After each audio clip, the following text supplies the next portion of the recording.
up, everyone? Welcome to this day in Philly Sports History for November 18th, 2024. I'm your host, Jim Montgomery. Welcome to a Monday edition of the podcast, the Monday after a stress-free day of football. Let's start with some quick housekeeping notes. Be sure to follow me on social media, Jimbo_Mott on Twitter and TikTok, at Philly Jimbo on Instagram. Subscribe to the YouTube channel, Jimbo_Mott. Give us a like over there as well. Continue to spread the word.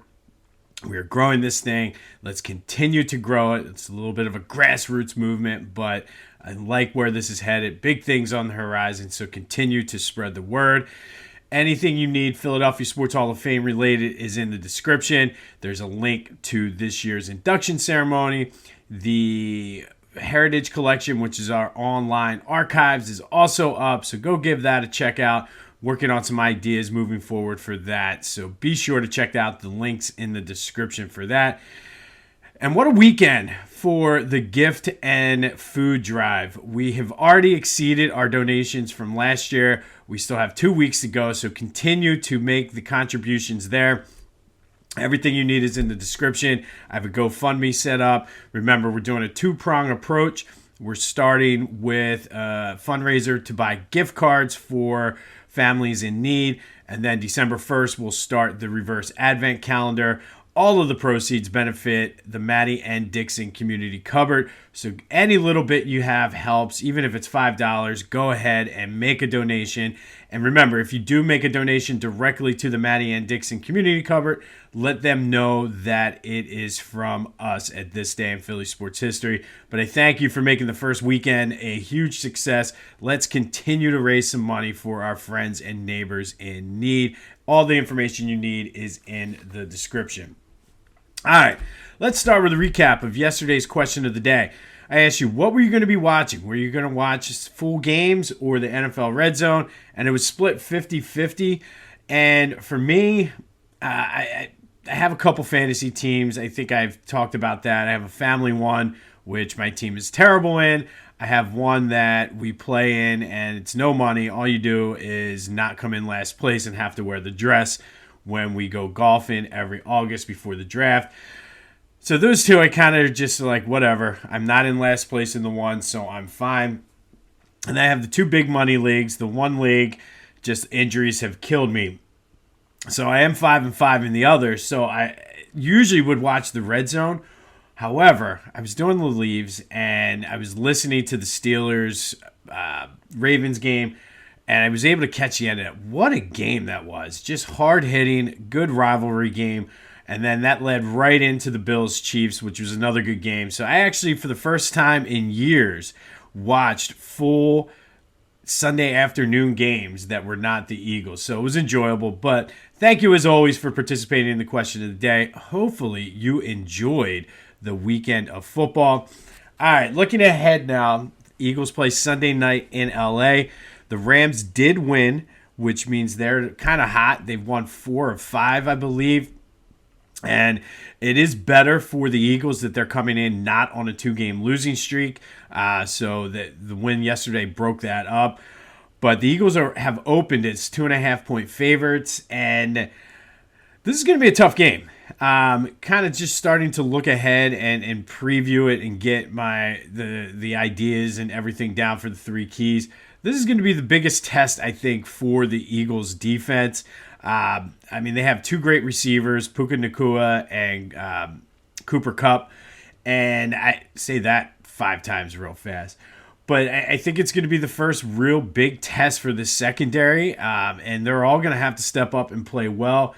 I don't necessarily think, and again, I'm going off the top of my head. I don't know this for sure. I don't necessarily think the Rams have a great running game.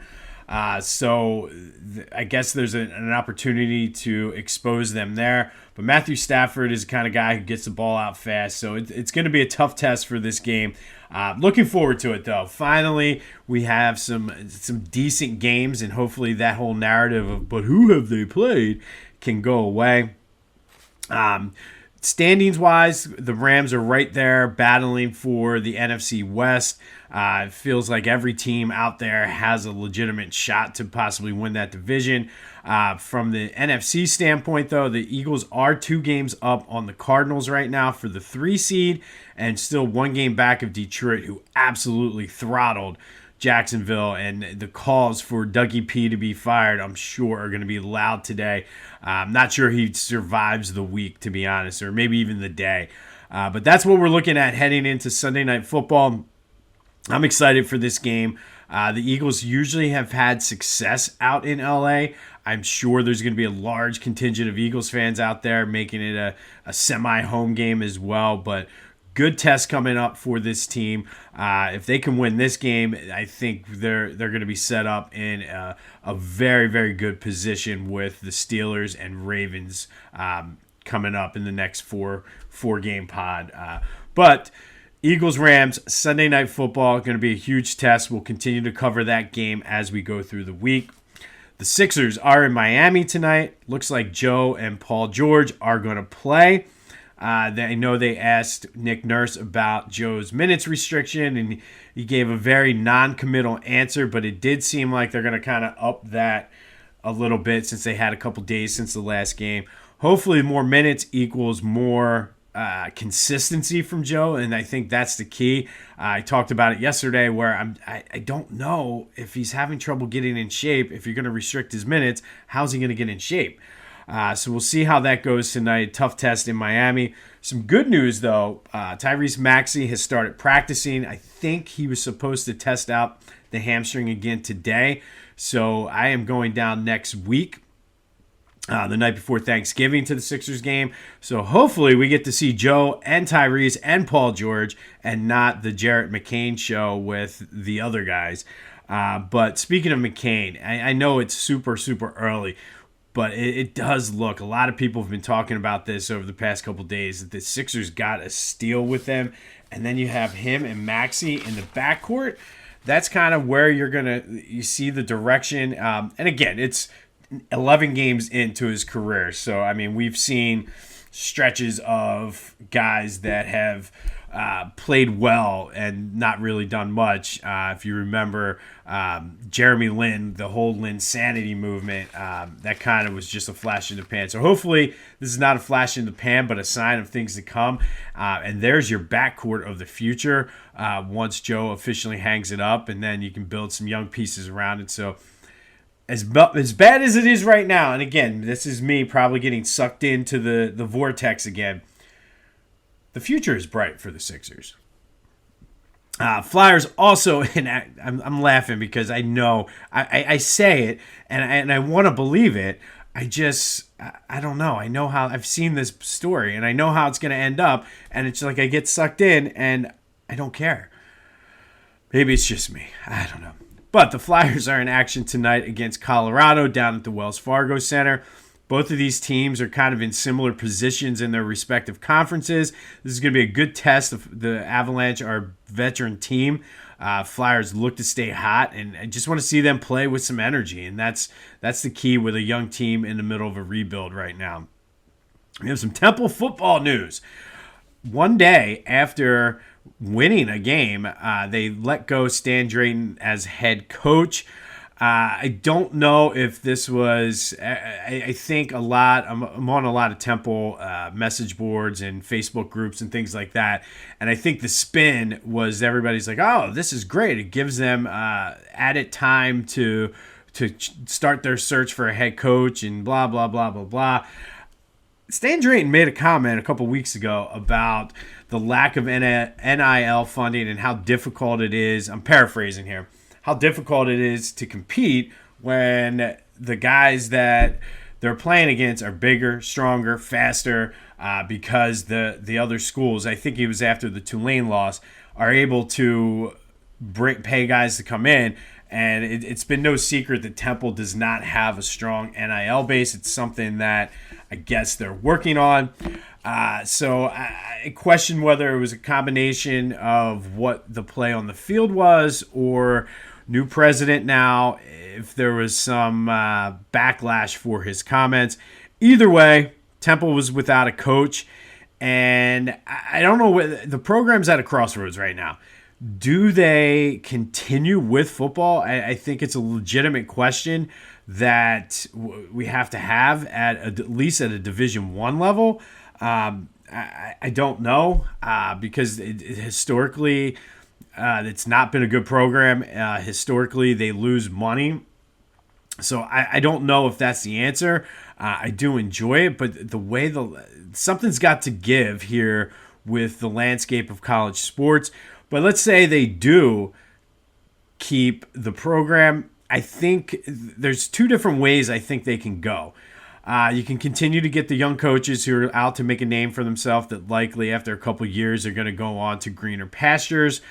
Maybe somebody from a bigger school like a Big Ten or an SEC school that has experience or more experience and can kind of help grow the NIL program. Or you could go with a veteran coach who has been there, done that, is kind of looking to end their career, so to speak, and not necessarily make a name for himself. Someone like a blast from the past, Al Golden, for instance. Whether or not Al Golden wants to do that, I'm just throwing him out there as an example. I'm not saying the Temples should go after Al Golden, but somebody who has experience, isn't kind of trying to make a name for themselves, and could also help rebuild the culture and get the NIL program kind of set up. And then I guess the other option would just be to drop the program completely. Maybe drop the football program, and this is a selfish thing for me, drop the football program and reinvest that money into the basketball program, and maybe that'll help with some of the NIL for the basketball team. So there's some options on the table, but it just, to me, like I said, it seems odd that a day after the win, they're firing him with 2 games left in the season to get a head start. I think there is certainly something to be said about the comments he made, but we'll continue to follow this story. It's definitely something that is very important to me because I obviously I'm a Temple guy. Yes, I like Michigan for football, but I am a Temple guy at heart, football, basketball, and just I want to see the program go back to being a solid program. I don't even care at this point going back to a national program, just a competitive program that we can actually enjoy watching the games. So more on that as the story continues. But to me, those are the two options. I think you either get a big coordinator that's looking to make a name from an SEC or Big Ten school who has experience with NIL, or you get a vet who isn't looking to make a name, might set up shop and stay long-term, a la Al Golden. But either way, they need somebody who's going to change the culture and be able to be – and again, this is going to – the university is going to have to help out with this. So I think from a university standpoint, they're going to have to decide what they want to do with football. But for me, selfishly, cut the program, put those funds into basketball, and let's get back to where we should be for basketball. All right. Today, we're going to go back to 1997. And on the same day, he was selected in the expansion draft by the Tampa Bay Devil Rays. Yes, kids, before they were the Rays, the original name were the Devil Rays.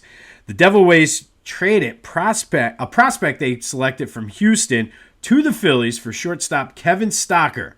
That prospect was one Bobby Abreu. So Bobby Abreu on this day in 1997 was traded to the Phillies in exchange for Kevin Stocker, who, looking at some of the stats, Stocker was more than just that 93 team shortstop. He actually had a solid career on some pretty bad teams.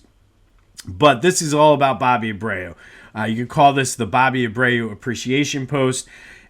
Played 9 years in Philly, and by many... I think my brother happens to be one of them included. He's kind of the poster child for those underachieving teams that were terrible under Terry Francona, couldn't get over the hump over Larry Bowa, and then the early days of Charlie Manuel. Kind of the poster child. But In his 9 years in Philly, he hit 303, hit 195 homers, 814 RBIs, 314 doubles, made 2 All-Star teams, won a Silver Slugger, won a Gold Glove, which, again, some people, including my brother, will say is fugazi.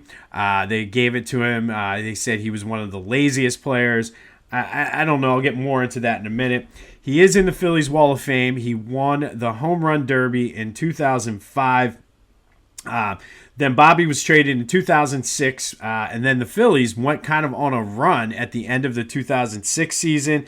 His trade opened the door for Shane Victorino to be an everyday starter. But Bobby, for his career, over 2,500 hits, almost 300 home runs, over 1,300 RBIs, almost 600 doubles. He's in the Phillies top 10 in offensive WAR, on-base percentage, slugging percentage, OPS, runs, total bases, doubles, walks, and stolen bases. He is a borderline Hall of Fame player, and that whole thing is gaining a ton of support. He still remains on the ballot. He keeps getting enough, and his voting percentage keeps going up.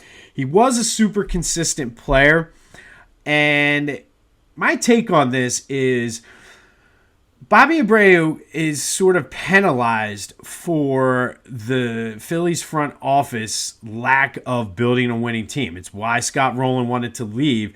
And I think Bobby, because he was always smiling, just consistently came out every day, did his job, put up numbers, gets a bad rep here in Philly because of the perceived laziness, the perception that he is the reason why the Phillies weren't winning. No, Bobby Abreu was not the reason the Phillies weren't winning. The front office not putting a team around him was the reason why the Phillies weren't winning. So I kind of put Bobby Abreu on the next line down from Donovan and Ryan Howard in the hierarchy of most underrated, underappreciated Philly athletes. Bobby Abreu, one of the most consistent players the Phillies have ever had. And I don't know. All of the accolades he gets, he certainly deserves. I personally do not think he is a Hall of Famer. I think he's kind of right there. If there was a Hall of Very Good, I think Bobby would be there. But the argument that his numbers are shallow or hollow, I don't know. I mean, it's not his fault that the team around him was bad. And I know the argument is always made, well, look what happened after they traded him. But that team was like on the cusp, and it opened the door for a guy like Shane Victorino to step in, be an everyday starter, and kind of be one of the leaders of that 2008 team. So on this day in 1997, the Phillies trade Kevin Stocker to the Tampa Bay Devil Rays for outfield prospect Bobby Abreu, who went on to become one of the best players in Phillies history, and to me, one of the most top 5 underrated athletes of all time in Philadelphia. And that all happened on this day in 1997. And that leads to today's question of the day. I'm sure there's going to be a ton of comments going back and forth on this one. Should be a very active day on the Back to the Future voice and text line. But is Bobby Abreu underrated in Philadelphia? 267-495-8531. That'll get you into the Back to the Future voice and text line. Obviously, I don't think he's on the same level as Donovan and Ryan Howard. But the argument's there that he could be the third most underrated player ever, or underappreciated player ever in Philadelphia sports, because of the perception that his stats were hollow. But the numbers are the numbers. He put up some great numbers consistently over his 9 years in Philly. But is he underrated and underappreciated in Philly? 267-495-8531. That'll get you into the Back to the Future voice and text line. And that leads us into what we're thankful for today. And I mentioned that throughout the rest of the month, we're going to talk about what we're thankful in Philly sports. And today, I am thankful for the 2008 Phillies. And everyone talks about the 2017 Eagles and winning the Super Bowl and how great that was for the city. And make no mistake, that was huge. One of my all-time favorite Philly sports moment. But for me, the 2008 Phillies are the team that broke through and showed us that we can be winners here in Philadelphia. Because before they won in 2008, we always knew we were going to lose. It was just a matter of how. But that team kind of broke through and changed our mindset, changed the way we approach games, and that is why I'm thankful for them. Whether you believe the curse of Billy Penn was real or not, they're the ones that finally broke through. It was the first championship I've seen in my lifetime, at least that I was old enough to remember. And for me, it just, I don't know. Like, I've been asked a couple times. I do the guest spots on the Clashing Conferences, which, by the way, check them out wherever you get your podcasts as well as on YouTube. And I've been asked, like, which one means more, or what, like, your favorite team in Philly sports history. And for me, it's that 2008 Phillies, because of what they represented and what they meant. The fact that they were the ones that opened the door for the 2017 Eagles. I mean, and I know this is a cheesy cliche, but they won the year that Barack Obama was elected president. Barack Obama ran on a platform of change and hope. Well, that 2008 Phillies team changed the narrative of Philly sports, gave us all hope. So to me, that's why they're my top team, my favorite team, and that one means way more to me than the Eagles Super Bowl, believe it or not. Even though I'm a huge Eagles fan, season ticket holder, all that other good stuff, the 2008 Phillies championship team means more to me than the Super Bowl. Excuse me, because it showed us that we weren't jinxed. It showed us that we could be winners. And this current Phillies run that they're on, it shows us just how hard it is to win one. So to win one in baseball, to me, that's why I'm thankful for them. They captured the city's heart. It was so much fun. The parade, the anticipation, having to wait out the rain delay. That is why today I am thankful for the 2008 Phillies. But let me know your thoughts. Am I crazy for thinking that the 2008 Phillies means more than the 2017 Eagles? I don't know. I've been called crazier things. But that today is what we're thankful for. Don't forget to answer the question of the day. Is Bobby Abreu underrated and underappreciated in Philly? Because on this day in 1997, the Phillies traded Kevin Stocker to the Tampa Bay Devil Rays for Bobby Abreu, who went on to play 9 years here in Philly, put up some pretty good numbers. He's in the Phillies Wall of Fame, and to me, one of the most underappreciated athletes in Philadelphia sports history. We'll have more on the Temple football coaching search and the future of the program as that becomes available. Be sure to go to Philly Goat. It's never too early to start your Christmas shopping. Use the promo code Jim Montgomery to take 10% off your order. That's phillygoat.com. Promo code Jim Montgomery for 10% off your order. They got you covered for all your Philly sports apparel needs. Hats, hoodies, shirts, sweatpants, you name it. They got it. So go check them out and use the promo code Jim Montgomery to take 10% off your order. All right, we'll update the Sixers and Flyers tomorrow. Continue to look ahead at the Rams. Be sure to go donate to our gift drive or gift card fundraiser. The link is in the description. I'm blown away at the outpouring of support so far. Let's blow those numbers out of the water. That's what I wanted, and that's what my goal is. So thank you for all of your help with that. I truly, truly appreciate it. As much as I'm thankful for the 2008 Phils, I am thankful for all of my loyal supporters and listeners out there.